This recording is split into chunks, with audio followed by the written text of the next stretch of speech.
সম্মানিত দর্শক, ডক্টর মোহাম্মদ ইউনূসের পররাষ্ট্র উপদেষ্টা জনাব তৌহিদ হুসাইন সাম্প্রতিক সময়ে একটি টেলিভিশনের সঙ্গে যে সাক্ষাৎকার দিয়েছেন এবং সেখানে তিনি পিলে চমকানো কতগুলো তথ্য উপস্থাপন করেছেন, এই বিষয়গুলো নিয়ে আলোচনা করব। এবং হঠাৎ করে জনাব তৌহিদের মতো একজন ঝানু কূটনীতিবিদ, যিনি তার অতি উচ্চমার্গে লেখাপড়া এবং কম কথা বলা, মার্জিত কথা বলা এবং তার যে সততা, এই সততার জন্য তিনি প্রশংসিত ছিলেন, হয়তো এখনো আছেন। এই মানুষটি অলনে ছাড়েন কেন এই ধরনের সাক্ষাৎকার দিলেন? ২ নম্বর হলো যে এই মানুষটি কি করে এই মার্কিন ডিপ স্টেটের যে একটা যাকে বলা হয় চ্যানেল, একটা সিন্ডিকেট, কিংবা ডক্টর মোহাম্মদ ইউনূসের যে একটা সিন্ডিকেট, এর মধ্যে কি করে জড়ালেন, এই বিষয়গুলো নিয়ে আলোচনা করব। তার আগে যেটা বলা প্রয়োজন সেটা হলো, সারা বাংলাদেশে বিভিন্ন কারণে ডক্টর মোহাম্মদ ইউনূস এবং তার যারা সঙ্গী সাথী, তাদের সবাইকে নিয়ে ভীষণ রকম বিষোদ্গার চলছে। বর্তমান বিএনপি সরকার প্রাণান্ত চেষ্টা করছেন যে কোনো অবস্থাতেই যেন ডক্টর মোহাম্মদ ইউনূসের ক্ষয়ক্ষতি না হয়, জনরোষ যেন তাকে আক্রমণ করতে না পারে, এবং সরকারের পক্ষ থেকে সর্বোচ্চ সতর্কতা এবং আন্তরিকতা নিয়ে ডক্টর মোহাম্মদ ইউনূস এবং তার যারা সঙ্গী সাথী আছেন তাদের সবাইকে হেফাজত করা, রক্ষা করা, সংরক্ষণ করা এবং নিরাপদ রাখার যে প্রত্যয় সরকার দেখাচ্ছে, এটা কি প্রশংসনীয় না নিন্দনীয় সেটা ভবিষ্যৎ বলে দেবে। কিন্তু বাস্তবতা হলো যে জনরোষ এমন একটা পর্যায়ে চলে গেছে, এই জনরোষের কারণে ডক্টর মোহাম্মদ ইউনূসের পক্ষে যারাই অবস্থান নিচ্ছেন তারা জনগণের ক্রোধের মধ্যে পড়ে গেছেন। এই গেল এক। ২ নম্বর হলো যে ডক্টর মোহাম্মদ ইউনূস যে কর্মকাণ্ডগুলো করেছেন, সেই কর্মকাণ্ডগুলো যখন তিনি ক্ষমতায় ছিলেন, মূলত তখন তাকে একজন লোভী, মানি লাভার, টাকা প্রেমী, ক্ষমতা প্রেমী, স্বার্থপর এরকম একজন মানুষ হিসেবে চিহ্নিত করার চেষ্টা করা হতো। এর কারণ হলো তিনি ৫ বছর, ১০ বছর, ৫০ বছর ক্ষমতায় থাকার স্বপ্ন দেখতেন।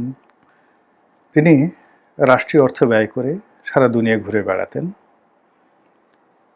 তিনি এদেশের মিডিয়া থেকে শুরু করে এদেশের যারা জ্ঞানী, গরিব, বুদ্ধিজীবী তাদেরকে তুচ্ছ তাচ্ছিল্য করতেন, এবং বিদেশি, যে কোনো বিদেশি, সেটি যত নিম্নমানের হোক না কেন, গায়ের রং সাদা হলে তিনি পাগল হয়ে যেতেন। সাংবাদিক কিংবা কূটনীতিবিদ বা এনিথিং, তার যে দীর্ঘদিনের মার্কেটিং কোয়ালিটি, জিনিয়াসনেস, যেটিকে আমরা মার্কেটিংয়ের ভুং ভাং বলতে পারি, এগুলো রাষ্ট্র ক্ষমতায় বসে তিনি দেখানোর চেষ্টা করলেন। তিনি তার সঙ্গে ব্যক্তিগত সম্পর্কের ভিত্তিতে আনোয়ার ইব্রাহিম, মানে মালয়েশিয়ার প্রধানমন্ত্রী, তাকে আনালেন, পূর্ব তিমুরের প্রেসিডেন্টকে আনালেন, জাতিসংঘের মহাসচিবকে আনালেন। কাজের মনে কাজ কিছুই হলো না, রাষ্ট্রের অর্থ গেল এবং আমাদের আরো অনেক ক্ষেত্রে মহা সর্বনাশ হয়ে গেল। তো তার শাসনামলে আমরা তার যে ব্যক্তিগত লোভ লালসা, মামলা থেকে তিনি কি করে নিজেকে সরিয়ে নিলেন, কি করে অর্থবিত্ত তিনি রাষ্ট্রীয় অর্থ এগুলো লোপাট করলেন, নিজের বিরুদ্ধে যে সকল মামলা মোকদ্দমার পাশাপাশি যে সকল অর্থনৈতিক সিদ্ধান্ত ছিল সেগুলো তিনি কি করে কর্মকুব সহ অন্যান্য বিষয় করলেন, এগুলো নিয়ে আমরা আলোচনা করতাম। কিন্তু এই মানুষটি এই বাংলার হাজার বছরের ইতিহাসে এই দেশকে অর্থনৈতিকভাবে শৃঙ্খলিত করে, রাজনৈতিকভাবে দাসত্বের বাজারে বিক্রি করার জন্য এবং ভৌগোলিকভাবে এটিকে পরহস্তে তুলে দেওয়ার জন্য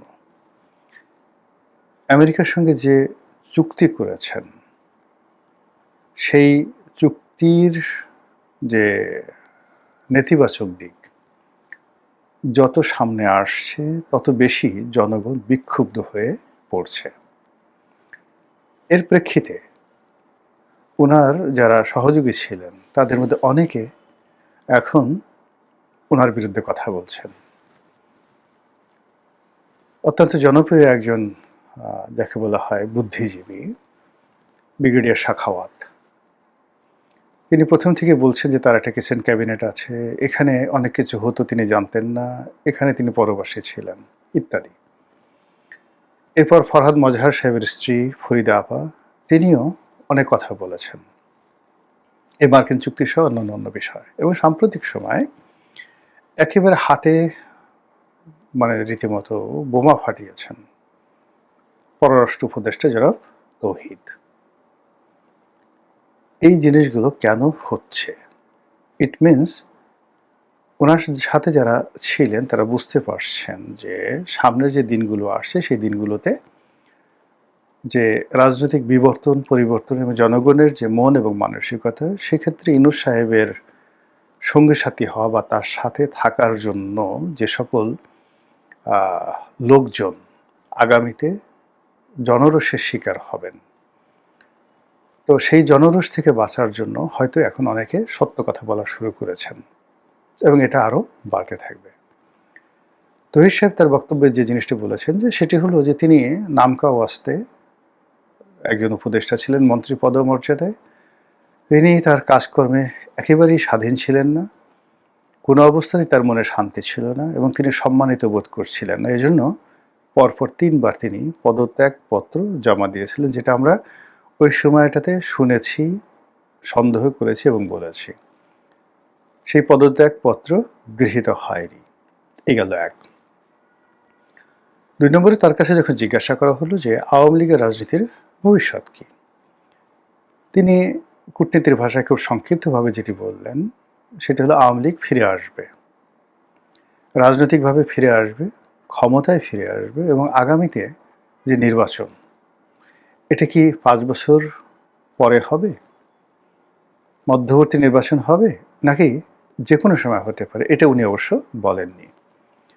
উনি যে কথাটি বলেছেন যে সামনে যে নির্বাচন আসছে সেই নির্বাচনে আওয়ামী লীগ অংশগ্রহণ করবে, দ্যাটস অল। সারা বাংলাদেশ এগুলো নিয়ে ভীষণ রকম আলোচনা চলছে।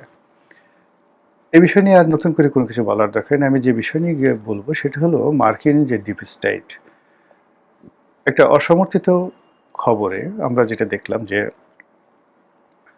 মার্কিন যুক্তরাষ্ট্রের যে পররাষ্ট্রমন্ত্রী বা প্রতিরক্ষা বাণিজ্য মন্ত্রী কে একজন যেন, মার্কো রুবিও সম্ভবত, উনি সম্প্রতি ভারত সফর করেছেন। অজিত দোভাল পররাষ্ট্রমন্ত্রী তাদের সঙ্গে দেখা করেছেন এবং সেখানে বাংলাদেশকে কেন্দ্র করে মার্কিন যে ডিপ স্টেটের যে পলিসি, এটি যে আমেরিকার একটি ভুল সিদ্ধান্ত, এই কথা তিনি স্বীকার করেছেন, বলেছেন এরকম একটি গুজব কিন্তু সামাজিক মাধ্যমে ছড়িয়ে পড়েছে। হোয়াট এভার মেবি, এটি একবার 100% গুজব হতে পারে, কোনো কিছুই না বলা হতে পারে, কিন্তু বাস্তবতা হলো যে মার্কিন যুক্তরাষ্ট্র যে কোনো কারণেই হোক না কেন, তাদের যে ডিপ স্টেট পলিসি বা তারা যে মানুষরূপী কিছু দেশদ্রোহীকে লালন পালন করেছিল, তাদের অযোগ্যতা, অথর্বতা এবং অজনপ্রিয়তার কারণে মার্কিন যুক্তরাষ্ট্রের যে স্বার্থ বাংলাদেশের সঙ্গে এতটা হুমকির মুখে পড়েছে যে এই মুহূর্তে বাংলাদেশে আমেরিকার প্রতি যে ঘৃণা, এরকম ঘৃণা রাজাকার আলবদরদের উপরও পড়েনি, এরকম ঘৃণা পাকিস্তানের উপরে হয়নি, এরকম ঘৃণা ভারতের উপরে হয়নি। এই জাস্ট গত ২ বছরে ইউনূসের জমানা থেকে আজ পর্যন্ত আমেরিকা বলতেই এখন বাংলাদেশে যারা লোকজন তারা সবাই ইতিহাসের সবচাইতে দুর্ধর্ষ চেঙ্গিস খান, হালাকু খান এদের বংশধর মনে করছে। আর হালাকু খান, চেঙ্গিস খানের কোনো এজেন্টকে যদি আমজনতা পায়, বাগে পায়, তাহলে কিভাবে যে তারা ডলা দেবে, মরিচ ডলা দেবে, এটা বোঝার জন্য রকেট বিজ্ঞানী হওয়ার দরকার নেই। এটা আমেরিকাও বুঝে গেছে, তার লোকজন বুঝে গেছে, ফলে এখন যে যার মতো করে এখন বক্তব্য দিচ্ছে। এখন আমার কাছে মাঝে মাঝে প্রশ্ন হয় যে এই মানে আমেরিকার যে ডিপ স্টেটগুলো, এটা কিভাবে অর্গানাইজ হলো? আপনি লক্ষ্য করেন যে ডেইলি স্টার এবং প্রথম আলো আমার কাছে যেটা মনে হচ্ছে যে এই দুটো পত্রিকা এবং এই দুটো পত্রিকার মালিক পক্ষ এবং সম্পাদক তারা এই বাংলাদেশে অনেক কিছুরই নাটের গুরু। সে আগের ১/১১ বিএনপিকে উচ্ছেদ করা, পরবর্তীতে ১০ টাকা কসরত মামলা, উলফা, তারপর -2 থিওরি এবং একেবারে সর্বশেষ ডক্টর মোহাম্মদ ইউনূসকে ক্ষমতায় আনা ইত্যাদি, তার ক্যাবিনেট গঠন করে দেওয়া।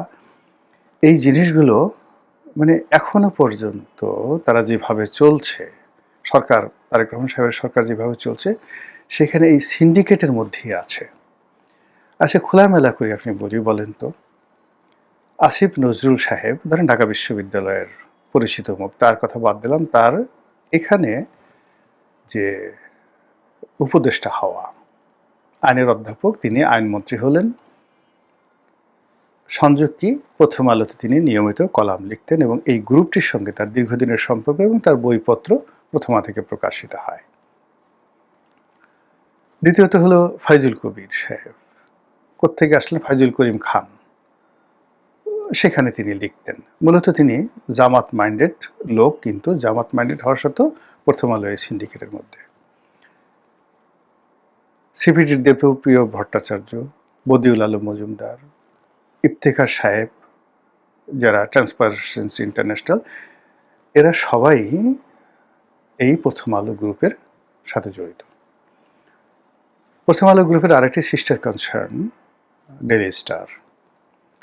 তো এই ডেইলি স্টার থেকে যারা সাংবাদিক থেকে শুরু করে অন্যান্য যারা আছেন, তাদের একটা বিরাট অংশ ইউনূস সরকারের মধ্যে একীভূত হয়ে গেল।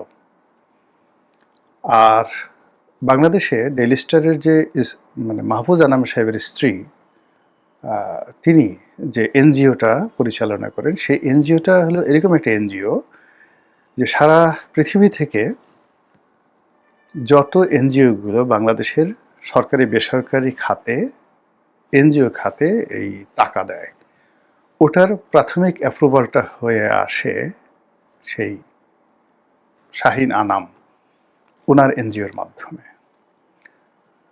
তারপর প্রথম আলোর আর একজন মানে প্রভাবশালী সাংবাদিক আনিসুল হক, যিনি শেখ হাসিনার সঙ্গে যার খুব ভালো সম্পর্ক ছিল, আবার তার স্ত্রী মার্কিন দূতাবাসের খুব প্রভাবশালী কর্মকর্তা।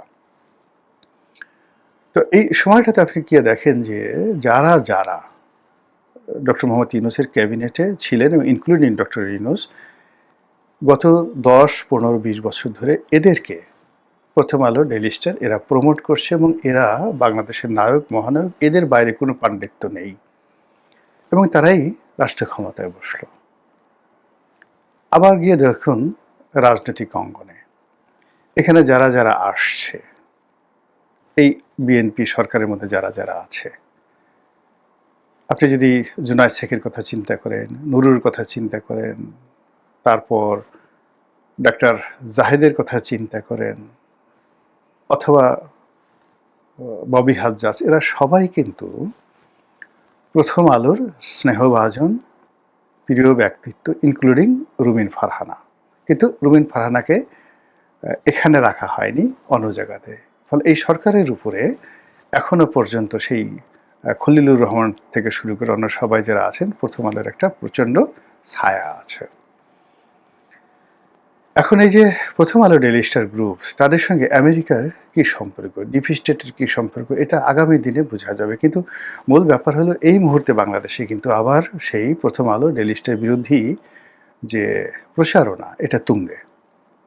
ডক্টর মোহাম্মদ ইউনূস বিরোধী জনরোষ বাড়ছে। প্রথম আলো, মতিউর রহমান এবং মাহফুজ আনাম এবং তাদের যারা সঙ্গপাঙ্গ, তাদের বিরুদ্ধে জনরোষ বাড়ছে।